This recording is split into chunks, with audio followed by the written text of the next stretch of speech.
consulted all my German resources because I listen to like a billion podcasts, and I think sometimes you get lost in theory. And then luckily we have so many letters from Goethe where he stated his intentions. And with all those philosophers, sometimes they go in a direction that he never intended the play to be. So I just stripped it down to the simple facts. And when I read over my notes, I realized you can't really do Faust without knowing about Goethe's life, because basically what he states in his letters is he is Faust. So everything that happens in his life, like literally the pact with the devil, everything is some way or the other a version of a really important event in his life. So what I've been doing is I charted his life, and you will immediately see what's going on. Even the rooms and some scenes are set in the same place where he actually was. You will clock it like from the start. Yeah, maybe I should just start. It maybe sound tedious, but it's really cool. All right, I will just start with where he was born. So he was born in Frankfurt, 1749. He had rich parents. His dad was a lawyer, so Goethe didn't have to work at all. His mom, she was also very educated and rich. They provided for very good education. He only went to school for 1 year. The rest was all homeschooling by his parents. He learned fencing, he learned science. He learned 7 different languages and taught himself Hebrew because he wanted to read all those mystical old texts. So his parents had a massive library at home. And it's weird because he was a genius, but very shy. So he retreated into this library and basically read every book that existed there. That was before he was 16. So imagine a guy 15 or 14 years old reads Shakespeare, Dante, everything. But a bit like Faust, his dad insisted upon picking up on law. So he just continues his dad's legacy. He didn't really want to, so he moved to Leipzig, which is called Little Paris, to study law, which he did. But here comes a thing that was very significant for Goethe, because the people started laughing at him because of the way he dresses. So he always stayed at home. He never really knew how to converse with people, but he was pretty much a book person in the beginning, in his early youth. So he just tried to hide his real personality, and he hated university and he hated law. He still did it. I mean, getting a law degree while you hate it is hard, but he picked up different courses in literature while he was doing law also. So simultaneously, and he met a really important person called Christian Gellert, and he's like the trailblazer for the Storm and Stress movement. And this is defining, because in the Storm and Stress movement, feelings and fantasy are at the center of everything you write. So it's all about feeling and fantasy. And Goethe, he's inspired by it, and he writes poems in this new fashion, a lot of them. And he meets his first great love. So love, I will get to that later, but love is the single driving factor in all of his art. And there's a German saying that if you have never been in love, you can't read Goethe or understand him, because everything he does is, well, linked to love, even the worst deeds. So this love, it's a bit funny because it makes him so mad and so furious, and he's so jealous that he gets physically ill. He develops tuberculosis and severe depression. So he's not just a lover. He's like, if I do something, I'm 100% committed to something. Well, it lasts for 2 years, but eventually it expires. The love fades out, and he burns everything he has ever written, like all his entire works, his poems, everything. And he returns to Frankfurt, aged 17. At age 17, he starts his PhD, which is quite amazing, in Strasbourg. So it's a PhD in law.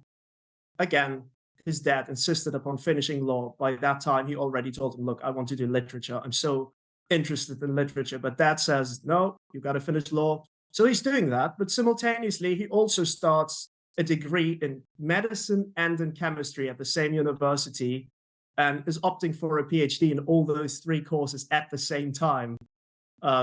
This is where he develops the color theory, And he also finds a second great love, Frederica Briand.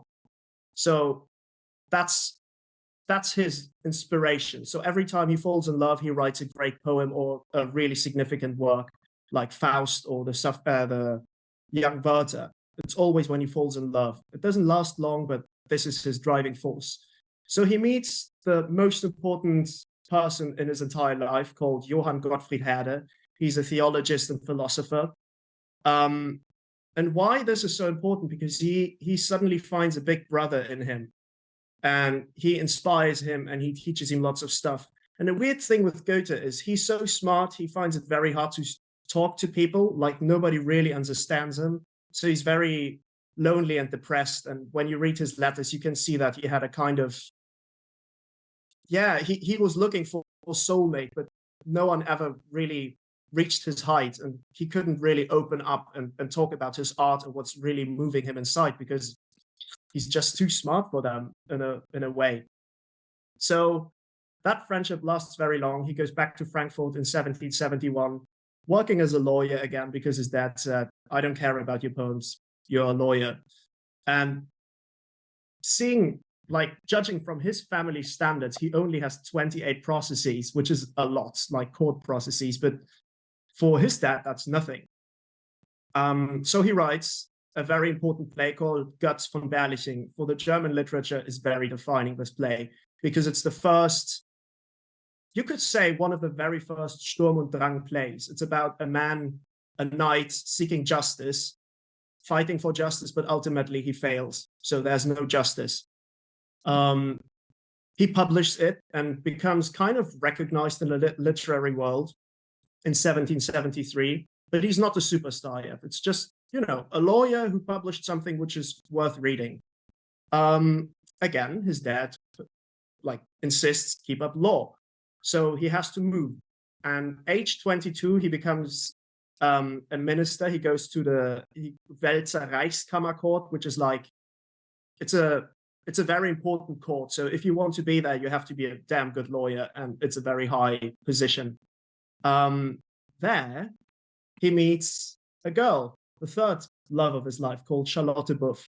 And this is a very significant moment in his life because, as I said, the first love already caused him to develop tuberculosis and mental illness. But this girl, she's married and he can't get her. And this shatters him. So he writes The Sorrows of the Young Werther.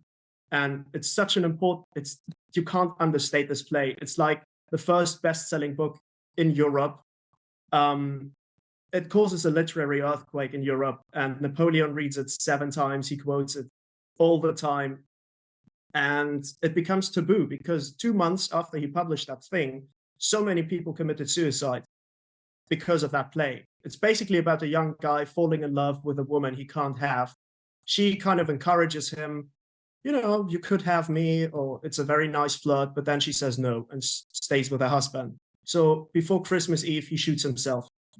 And the authorities in Germany, they banned this book because so many people committed suicide, started dressing like Werther. There's a uniform described in this book. This uniform is now prohibited. Nobody's allowed to wear the kind of clothes Werther is wearing.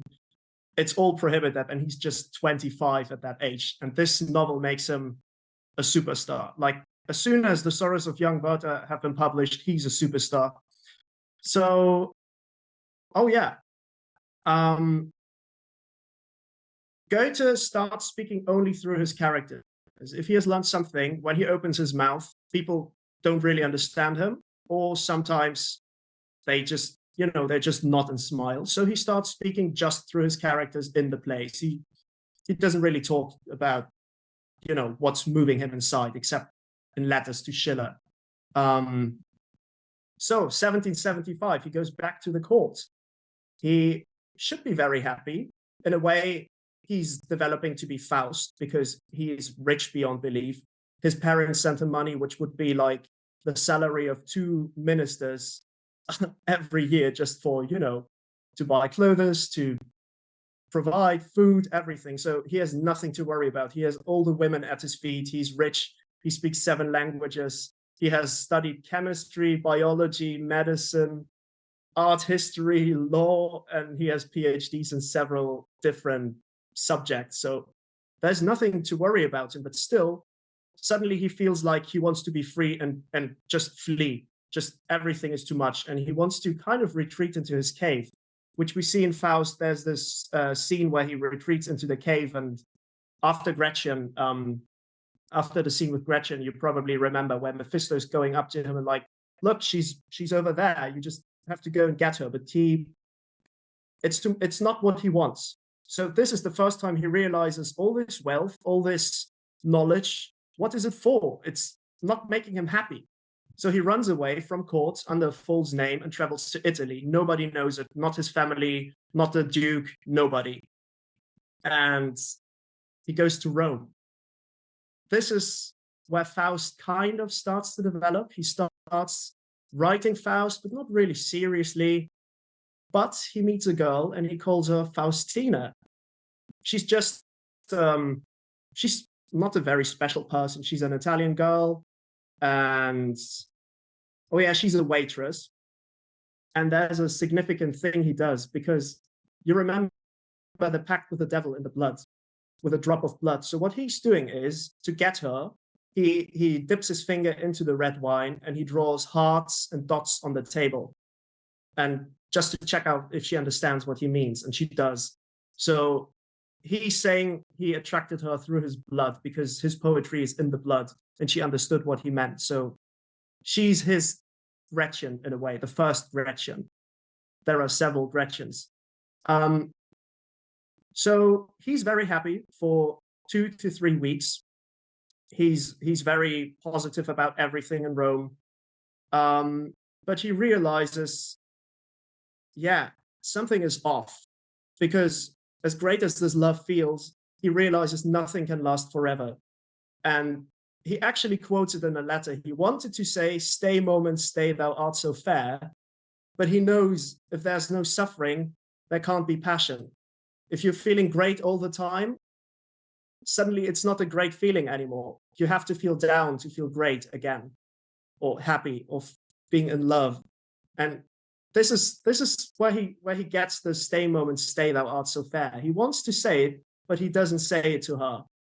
But it's definitely his erotic reawakening, where he really gets like the lust for sex. Goethe is a very sexual person. He has sex all the time with, you can't list the women, how many they are. But this is the girl like that redefines his sexual experience. He's just 37 at that time. Why Rome and why Faust?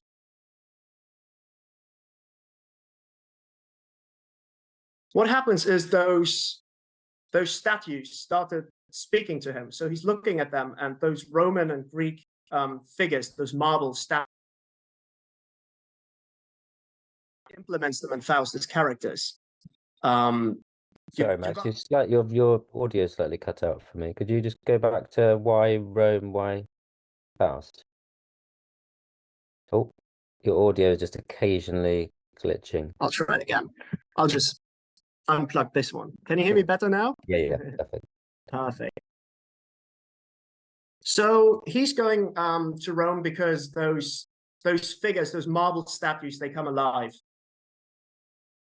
Fascinated by antiquity and by the history, and everything seemed so pure. Life was so simple. There was not all this fuss he had at court. So he implements those marble figures into Faust. This is why some of them have really weird names, or you think like it come from Homer's Odyssey or somewhere. It's very random, but it derives from these marble figures. But one day he has to leave Rome. There's no denying about that. So he has to go back to court. And he finds it very unfair. And he quotes in a letter, he says, he realized that the gods or the muses always give everything to their favorite, but they also always take everything from their favorite. So there's no, you can keep that, and I just take that. It's always all or nothing. It's always very detrimental. And nothing will ever stay. You lose it. So he's very depressed. 1788, he's back in Weimar. He swims in luxury. He has a high minister place at court. He's the lord of the true musical and theatrical world and acts as a magnet for other artists. But here comes the thing. He has a study in Weimar where he starts new hobbies: archaeology, literature, art history, chemistry, observing the stars, physics, economy, poetry. So it's like Faust's study, where he just collects everything, even geology. So he had brought back 23,000 different stones just for God knows why. He's just interested in everything. And yeah, people kind of clock that he's a genius. He has many affairs. They always remain the key to his poetry. And oh yeah, he makes anatomical discoveries. He writes studies of metamorphosis of the plants and develops the color theory. And this is one of the scenes. Do you know where the Earth Spirit speaks to him? This is kind of the scene where he thinks like any book he opens, the letters they just speak to him. He can look deeper than like ordinary people can. He understands a lot deeper, and he wants to know everything.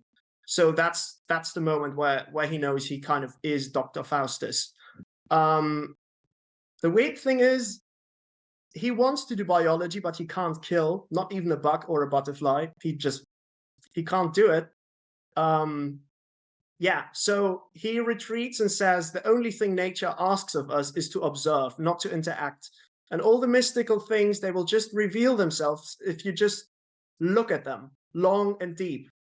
Don't try to change them, just look, penetrate them with your thoughts. So his career is going great, which is fine, but he feels he needs rest. And he finally needs to marry. He still has no wife, no children, nothing.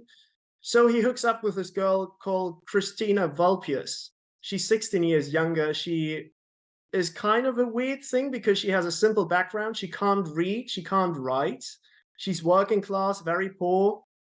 But Goethe loves her because of her kind looks, kind soul, and her looks. So this is his next Gretchen, because at court everyone frowns upon him.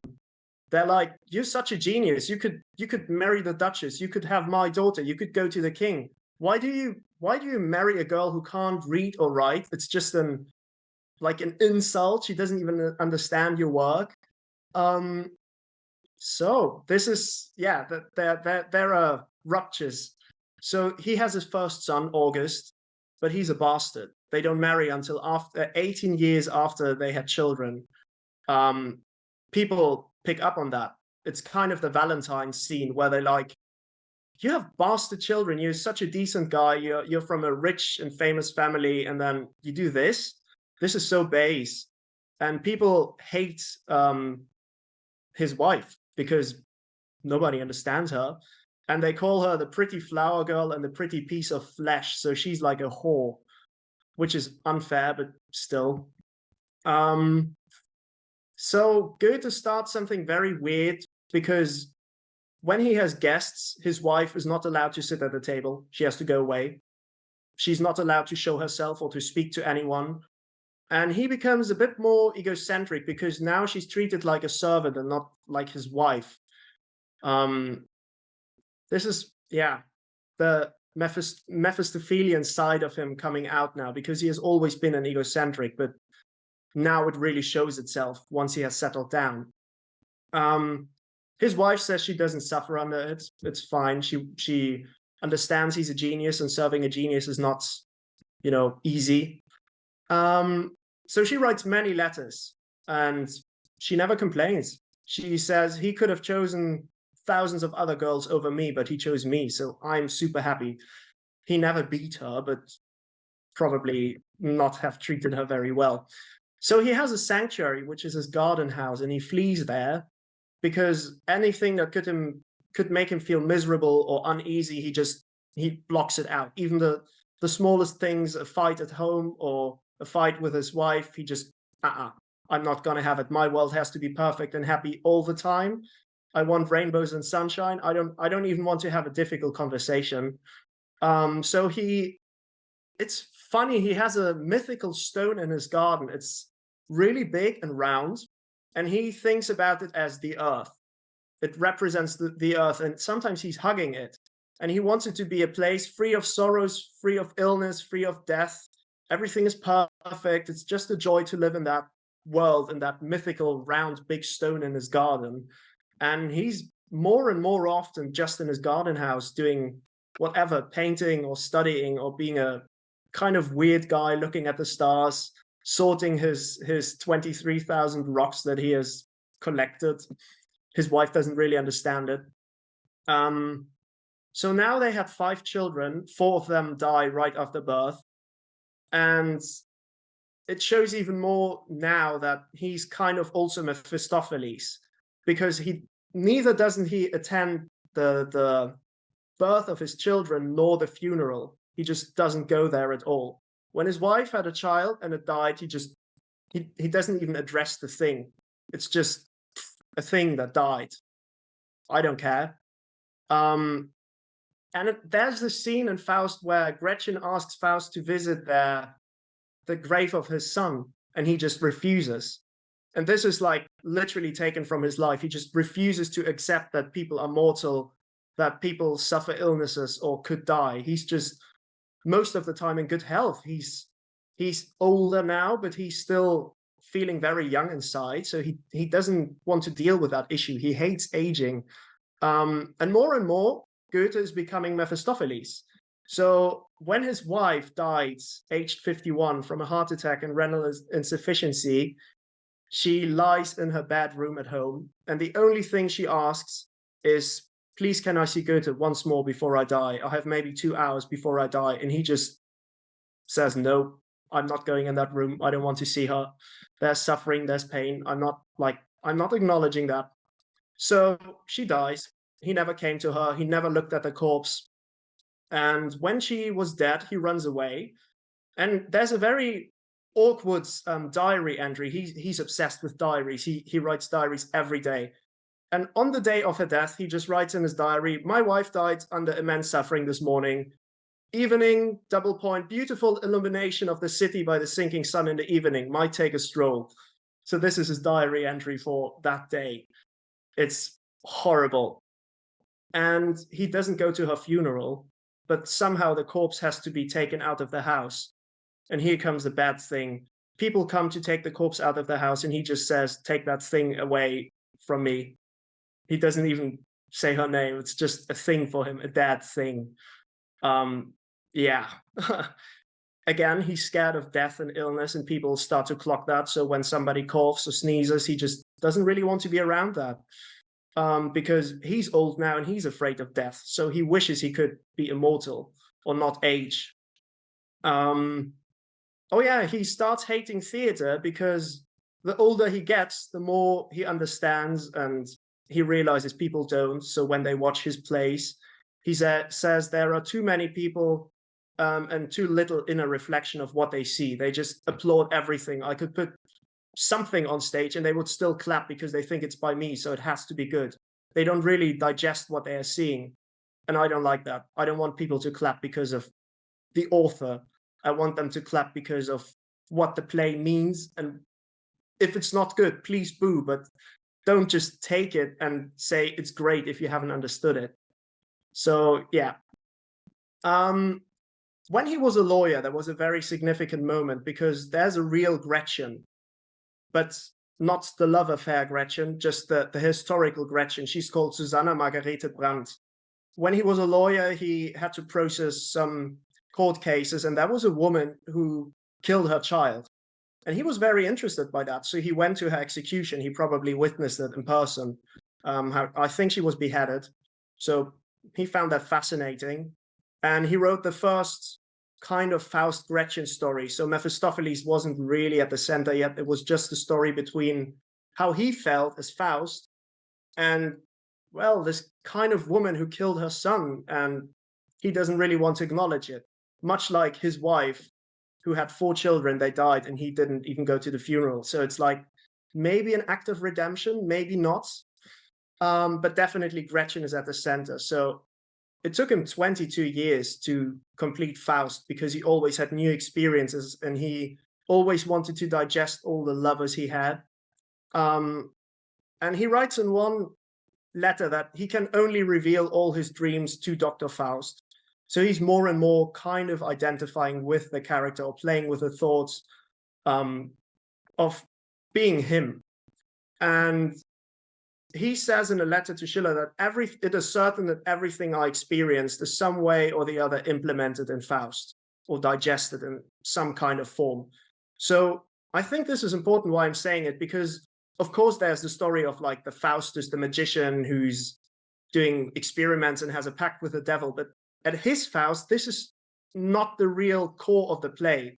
It's more himself, a man who's really knowledgeable, who has studied many things, who has everything, but then loses everything. And he just wants love. So this is the Faust he's imagining, not the magician. So he says, I am the fabric of my poetry. All my characters speak like me, dress like me, walk like me, as I have done in times of my life. So it's really just him in a disguised form.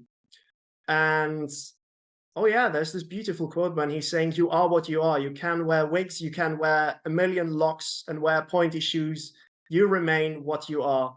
And this is what he tries to reveal in Werther and Faust. And to round it off, like the Faust story wasn't finished by that time. There was still one remarkable incident missing. So he's very old now. This is years after his wife died. And he's a bit ill. He almost died. And he goes on a cure, 1823. And again, I think he's 73 by now. He falls in love with a 19-year-old girl. And he suddenly feels rejuvenated. He doesn't understand why age is important at all. If you feel young inside, fuck age. I don't care how old I look. If I'm vital and full of life inside, please take me. So he wants, obviously, to have sex with her and children and everything. And he thinks because he's a world-famous poet and rich and educated and a minister, he can have her easily. But not so. He's dancing with her. So he's literally saying, I'm dancing away from death. It felt like a pact with the devil because suddenly love rejuvenated him. This was his witch's potion, which just gave him strength of life, this girl's love. But she obviously sees that he's an old fuck and he hates his age and he starts hating his age. So he asks her if she would marry him and she says, really? Okay. So he says, I'm trying it with money. Let's see if money does something and if mommy agrees, because that girl had a mother and she didn't agree at all. So he goes to the Duke and he offers $80,000 a year for each of them every year, which is like, this is more than they would earn in their lifetime as a family combined. And he would give that a year to them. And she still says, nope, I'm not going to have it. So he really doesn't understand that how they can reject somebody who's super famous, super rich, who's giving them basically everything they could dream of. And that girl was called Rika. So that girl, she was so pressed, she just left. She ran away in a carriage with her mom. And Goethe took up the chase. He was chasing her in another carriage because he wanted to speak with her again. So in this carriage, he wrote a poem and said, I just want once more to say, stay, moment, stay, thou art so fair. And he believes this girl could give him this moment, the love, just one moment where he would say, stay, moment, stay, thou art so fair, for one last time. Then he can die, then he's happy. But it doesn't work out. So the next day he turns 74. She says no. He's really, really devastated. He goes back to the Duke. And as a kind of insult, he says, well, why do you want to marry? You're almost dead anyway. He doesn't feel like that. He feels young, adventurous, full of life. But here's a really big problem where he starts contemplating his life, because by that time he has outlived his only son, surviving son. He died. Schiller died. His wife died. All his friends died. His parents are obviously dead. He had no grandparents anymore. All his fellow artists at Weimar died. So he's basically completely on his own. And he starts thinking like, what was it all for? Because there's even all my money, I can't inherit it to someone. I'm alone in this world. So if I'm alone, well, then at least I want to know everything about life. If I can't have love, if I can't have a family, at least give me knowledge, because fuck it, there must be something in it for me. So he tries to convince himself that he's immortal, because at that age, it's very unusual that people are in a really good health and vital and walking without a cane and stuff like that. Yeah, then he finishes Faust 1 in 1806, and he's saying about that play, I'm simply describing a man who flees age and seeks love. This is all I'm trying to do. I'm a pension scholar asking myself, what was it all for? There's no one left. I want to experience something once more and say, stay moment, stay thou art yet so fair. So this is what he says about the play. And in these 22 years, he tried to really digest, how can I get love and how can I get away from my age? Because what you feel inside and what you look outside are two very, very, very different things. And I think I linked it in the WhatsApp chat, the Marine Barter Elegies. This is his last tribute to the world. It's like a poem about exactly that topic. And nobody was allowed to read or touch it until his death, not even his publisher. He wrote it in that carriage after Gretchen broke up with him. And yeah, it's exactly about that topic. And 9 years later, he finishes Faust 2, which is a completely different story. He feels complete and perfect now because he thinks he knows everything that could be known, or at least as much as he could know. And there's this theory now, because he has money and wealth or love. He can't have both. He realized that. And the theory, at least in Germany, there's a theory that Mephistopheles came into being before he was about to drink the poison, before the Easter bells rang.